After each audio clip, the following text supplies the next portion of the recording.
Good morning student. 11th class लोक प्रशासन की क्लास में आप सभी का स्वागत है। आज हम अध्ययन करेंगे अध्याय 2 लोक प्रशासन तथा निजी प्रशासन से। और स्टूडेंट्स, सभी स्टूडेंट इस वीडियो को लास्ट तक देखेंगे। जो हमारे निबंधात्मक क्वेश्चंस हैं, यदि वो हम कवर कर लेते हैं, 2 क्वेश्चन हैं या 3 क्वेश्चन है, तो यदि हम उनको अच्छी तरह से कवर कर लेते हैं तो हमारे दीर्घात्मक प्रश्न हैं, लघु उत्तरात्मक प्रश्न हैं और अति लघु उत्तरात्मक प्रश्न हैं, और जो बहुविकल्पीय क्वेश्चन है वो अपने आप ही कंप्लीट हो जाते हैं। तो इसलिए इस वीडियो को लास्ट तक देखना है और क्वेश्चंस को समझना है, ताकि आपको क्वेश्चंस अच्छी तरह से समझ में आ सकें। चलिए स्टार्ट करते हैं लोक प्रशासन तथा निजी प्रशासन। चलिए पहले आपको मैं बता देता हूँ कि लोक प्रशासन है, जिसके बारे में आपने पता भी है। निजी प्रशासन है। लोक प्रशासन यानी इसको हम सार्वजनिक प्रशासन भी कह सकते हैं, यानी जो एक व्यक्ति के लिए नहीं बल्कि पूरे समाज के लिए होता है। और निजी प्रशासन होता है जो एक व्यक्ति विशेष के या एक कोई व्यक्तिगत संस्था है उसके अधीन रह के जो कार्य किए जाते हैं उसको क्या बोलते हैं? निजी प्रशासन बोलते हैं। तो चलिए क्वेश्चंस हमारे आते हैं। अब हम चलते, जो फर्स्ट क्वेश्चन है हमारा, लोक प्रशासन तथा निजी प्रशासन के अर्थ को विस्तृत रूप से स्पष्ट कीजिए। तो ये क्वेश्चन है। वैसे हमने आपको संकुचित रूप से या बता दिया गया कि लोक प्रशासन क्या होता है और निजी प्रशासन क्या होता है। चलिए स्टार्ट करते हैं। हमारा जो क्वेश्चन है, लोक प्रशासन और निजी प्रशासन। लोक प्रशासन किसी लक्ष्य को प्राप्त करने के लिए जब सामूहिक रूप से प्रयास किया जाता है तो उस वर्गीय क्रिया में प्रशासन के तत्व मौजूद रहते हैं। सहयोग का दूसरा नाम ही प्रशासन है। प्रशासन साधारण लोगों के लिए लोक कल्याण की भावना से सरकार द्वारा भी संचालित किए जाते हैं और सीमित उद्देश्यों हेतु निजी लाभ के लिए भी। तो क्वेश्चन की स्टार्टिंग हम कहाँ से करेंगे? यहाँ से स्टार्टिंग इसके करेंगे। वैसे प्रशासन यदि आप लिखना चाहो, जो हमने फर्स्ट लेसन में लिखा था, बहुत ही बढ़िया आपका क्वेश्चन कंप्लीट हो जाएगा कि प्रशासन क्या है। उसके बाद यहाँ से आप स्टार्ट कर सकते हो। प्रशासन साधारण लोगों के लिए लोक कल्याण की भावना से सरकार द्वारा भी संचालित किए जाते हैं, यानी जिसे क्या कहते हैं? हम लोक प्रशासन कहते हैं या सार्वजनिक प्रशासन कहते हैं। और सीमित उद्देश्य हेतु जिस प्रशासन का संचालन किया जाता है उसे निजी प्रशासन कहा जाता है। यानी जो सीमित हैं, छोटे कार्य हैं, उनको पूरा करने के लिए, फॉर एग्जांपल दूध या पाउडर की सप्लाई करना है, कोल्ड ड्रिंक वगैरह की सप्लाई करना है या बनाना है। यदि हमें देश की रक्षा, प्रतिरक्षा की बात करें तो वो बड़े लेवल के कार्य होते हैं जिनका संचालन सरकार के द्वारा या सार्वजनिक प्रशासन के द्वारा कंप्लीट करवाया जाता है। तो लोक प्रशासन, जैसा कि नाम से ही यह बात स्पष्ट हो जाती है कि कोई ऐसा भी प्रशासन है जो लोक का है, अर्थात व्यक्तिगत नहीं, यानी लोगों का है, किसी व्यक्ति विशेष का नहीं है। लोक प्रशासन के लक्ष्य और प्रक्रियाएं व्यक्तिगत प्रशासन से सर्वथा भिन्न हैं या अलग हैं। अतः दोनों प्रशासनों में अंतर को जानना लोक प्रशासन के विद्यार्थियों के लिए उपयोगी है। यानी क्या कह सकते हैं कि देखिए, जैसे हमें अलग किस प्रकार से भिन्नता की बात करें, हमें यदि लाभ की दृष्टि से बात करें, जो निजी प्रशासन होता है उसका गठन निजी लाभ के लिए किया जाता है, जबकि सार्वजनिक प्रशासन का मुख्य उद्देश्य होता है लोगों की सेवा करना होता है। अब व्यवहार की बात करें तो व्यवहार में दोनों में काफ़ी अंतर होता है। यदि कानून की दृष्टि से बात करें तो यदि कानून की बात करते हैं तो सार्वजनिक प्रशासन में कानूनों का जंजाल भी पाया जाता है, यानी कानून सख्त होते हैं, कार्य को करने के लिए अनेक प्रक्रियाओं से होकर गुजरना पड़ता है। जबकि निजी प्रशासन में वो कार्य आसानी से बिना किसी दबाव के, बिना किसी कानून के जंजाल के उसको पूरा किया जा सकता है। अब चलिए आगे। दूसरी तरफ कुछ विद्वानों ने लोक प्रशासन और व्यक्तिगत प्रशासन के अंतर को मानने से इनकार किया है। इन विद्वानों के मतानुसार सभी प्रकार के प्रशासन में एक ही विशेषता पाई जाती है।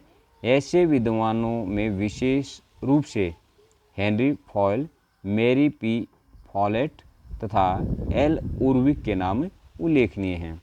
तो आप यहाँ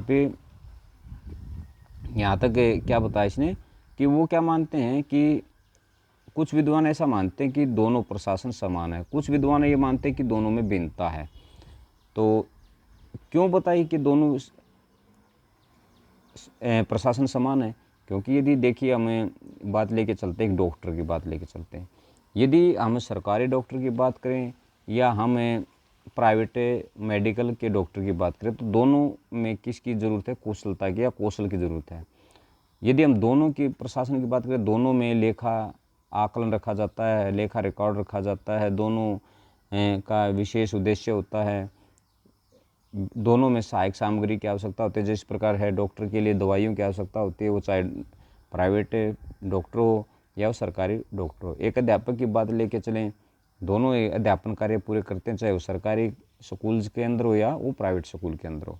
तो ये बहुत सारे एग्जाम्पल हैं जो ये दर्शाते हैं कि दोनों के दोनों क्या हैं? समान है। लेकिन एक यदि हमने पहले पढ़ा था, दोनों में अंतर भी है। एक लाभ के उद्देश्य से कार्य करता है तो दूसरा किसके उद्देश्य से कार्य करता है? लोगों की सेवा के लिए उद्देश्य से कार्य करता है। तो इसके अंदर यहाँ तक स्टूडेंट्स लिख सकते हैं, विशेषताएं पाई जाती हैं। आगे इसको ये जो हैं आपको ये लिखने की आवश्यकता नहीं है। अब चलिए आगे चलते हैं। इन दोनों की समानताओं का विश्लेषण करते हुए हम आगे बढ़ेंगे।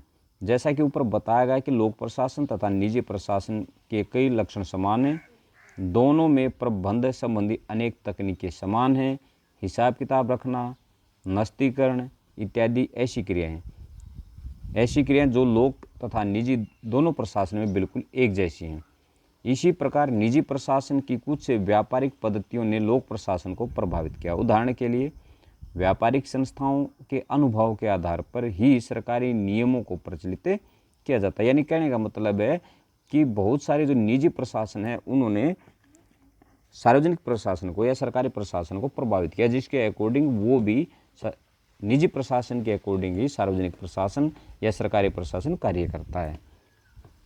उदाहरण के लिए ये व्यापारिक संस्थाओं के अनुभव के आधार पर ही सरकारी नियमों को प्रचलित किया जाता है। व्यक्तिगत प्रशासन में जो विशेषताएं लाभ पहुंचा रही हैं उनको लोक प्रशासन में समन्वित कर लेना आवश्यक माना जा रहा है। विशेषतः कार्यालय के प्रबंध और मितव्ययता के मामले में व्यापारिक संस्थाएं ज़्यादा कुशल होती हैं। सरकार इन चीज़ों की नकल करने में नहीं हिचकती। इसी तरह सरकारी प्रशासन के अनुभव से व्यक्तिगत प्रशासकीय संस्थाएं लाभ उठाने से नहीं चूकती। इसी प्रकार लोक प्रशासन तथा निजी प्रशासन में बहुत निकट का संपर्क है। इस संपर्क का प्रमाण यह है कि लोक प्रशासन में निजी प्रशासन से संबंधित लोगों की नियुक्तियां तथा निजी प्रशासन में लोक प्रशासन के लोगों की नियुक्तियां की जाती हैं। तो इसके अंदर स्टूडेंट्स आपने क्या देखा है कि दोनों के अंदर क्या होती है? कर्मचारियों की नियुक्ति होती है।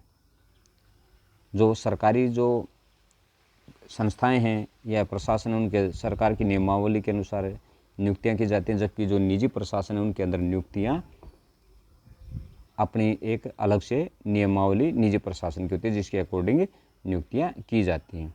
तो आपको अपनी वे से आप लिख सकते हो। मेन बात आपकी इस क्वेश्चन के अंदर क्या रहती है कि आपको ये पता होना चाहिए कि लोक प्रशासन क्या है और निजी प्रशासन क्या है।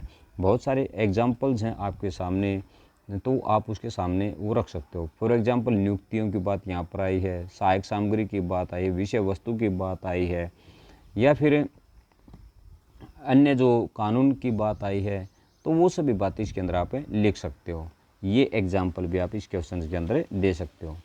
तो इसके अंदर अब हम आगे चलते हैं। तो आगे इसमें बीच में आपके लिए कुछ विशेष नहीं है, तो आप सिर्फ इतना ही लिखोगे यहाँ पर। इसके बाद दोनों की परिभाषाओं को स्पष्ट करने के पश्चात यहाँ से आप स्टार्ट करोगे। दोनों प्रशासन के अंतर को स्पष्ट करते हुए सर जोसिया स्टैम्प ने निम्नलिखित 4 अंतरों का वर्णन किया है। पहला जो अंतर है, लोक प्रशासन जनता के साथ समान व्यवहार करता है। इसके एक ही प्रकार के नियम का पालन सभी जगह होता है, यानी सभी के लिए एक प्रकार का कानून होता है। यदि हम निजी प्रशासन की बात करें तो वहाँ पर क्या होगा, अलग अलग व्यक्तियों के लिए अलग अलग व्यवहार होगा। फॉर एग्जाम्पल, एक अमीर व्यक्ति के साथ और एक गरीब व्यक्ति के साथ। एक अमीर व्यक्ति वो कहाँ जाएगा, प्राइवेट या निजी संस्था में जाएगा, या मेडिकल की बात करें, हम स्कूल की बात करें तो वो निजी स्कूल में अपने बच्चों का अध्ययन करवाएंगे। यदि हॉस्पिटल की बात करें तो अपने बच्चों को या अपने आप को खुद एक निजी हॉस्पिटल के अंदर उनका अपना ट्रीटमेंट करवाएगा। यदि गरीब व्यक्ति है तो वो कहाँ पर जाएगा, सरकारी अस्पताल के अंदर जाएगा, जहाँ पर अपना और अपने बच्चों का इलाज करवाएगा। तो पहला तो अंतर ये होगा। नंबर 2 पॉइंट आपका आता है, लोक प्रशासन में बाह्य वित्तीय नियंत्रण रहता है, यानी सरकार का नियंत्रण, पैसे के ऊपर सरकार का नियंत्रण होता है, यानी अपनी इच्छा से पैसे को खर्च नहीं किया जा सकता। ये नहीं हो सकता कि पैसा आ गया उसको जब चाहे तब खर्च कर दें, जैसे चाहे वैसे खर्च कर दें, वो एक नियमावली के अनुसार खर्च किया जा सकता है। जबकि इसके विपरीत हम क्या देखते हैं कि जो प्राइवेट है, निजी प्रशासन है, उसके अंदर व्यक्ति अपनी इच्छा से, मालिक अपनी इच्छा से पैसे का खर्च कर सकता है, जिस क्षेत्र में चाहे उस क्षेत्र में वो खर्च कर सकता है। लेकिन सरकारी क्षेत्र प्रशासन की बात करें तो वहाँ जिस उद्देश्य के लिए पैसा दिया गया है उसी उद्देश्य पर वह खर्च करना पड़ेगा। गए पार्ट है, लोक प्रशासन आम जनता के प्रति उत्तरदायी होता है, यानी उसको जवाबदेही होता है। यदि ऐसा कोई कार्य करता है जो लोगों के हित के में नहीं है या तो उसके ऊपर उनको लोगों को जवाब देना पड़ता है, जबकि निजी प्रशासन को ऐसा नहीं करना पड़ता। लोक प्रशासन का मुख्य उद्देश्य लाभ नहीं जन सेवा है, जबकि निजी प्रशासन का मुख्य उद्देश्य लोगों लाभ कमाना होता है। तो ये आपका क्वेश्चन था। कल हम क्वेश्चन करेंगे लोक प्रशासन एवं निजी प्रशासन में विभिन्न समानताओं का उल्लेख कीजिए। तो स्टूडेंट, जो ये क्वेश्चन सेकेंड क्वेश्चन हम करेंगे, यदि आप चाहो तो फर्स्ट क्वेश्चन जो क्वेश्चन है उसके अंदर भी इसको हम लिख सकते हैं। जैसे हम दोनों की डेफिनेशन लिख के दोनों के बारे में हम इसके बारे में यहाँ भी लिख सकते हैं। चलिए, सेकंड जो लेसन क्वेश्चन है वो हम कल वाले हमारी वीडियो में करेंगे। तब तक के लिए धन्यवाद।